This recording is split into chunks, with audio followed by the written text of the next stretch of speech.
Nemi, as a CISO, you have a immense purview into the enterprise security landscape, as well as the global context of things. What are your top concerns or priorities that you face, not only for your enterprise, or perhaps what you would impart on others in your position?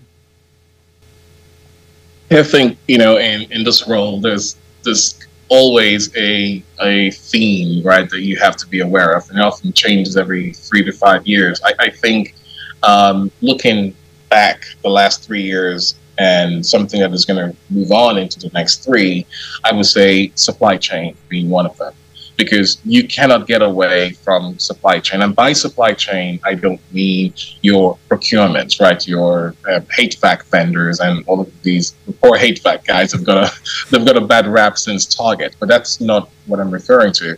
It's everyone. It's your SolarWinds example, for instance. Most third-party applications require some type of privileged access into your environment, service accounts, and so on, whether it's site-to-site VPNs with your third-party vendors. Every one of these examples that I've given means some type of persistence into your environment. And so it's hard enough in this role to manage your internal users and data, like we mentioned earlier. It's even more difficult when you have to then manage third-party access that comes into your environment. Knowing what each of those third parties do within your environment and making sure that they are sticking to exactly what they were set up to do originally, that's difficult. So that is something that is not going away. The second thing that I think everyone is aware of, or at least should be on their radar, is the role of generative AI.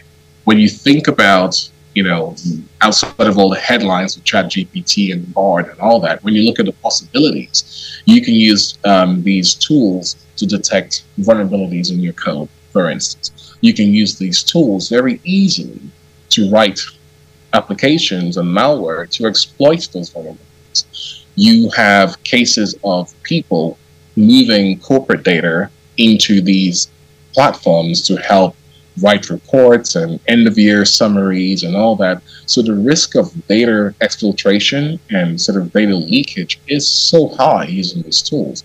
Now, I've always been of the mindset that if you don't engage and embrace technology, you get left behind. So I'm not advocating that security professionals completely, batten down the hatchets here and say no to all types of technology. However, we've got to make sure that we understand the risks within our organizations and that we create relevant safeguards. So if you are using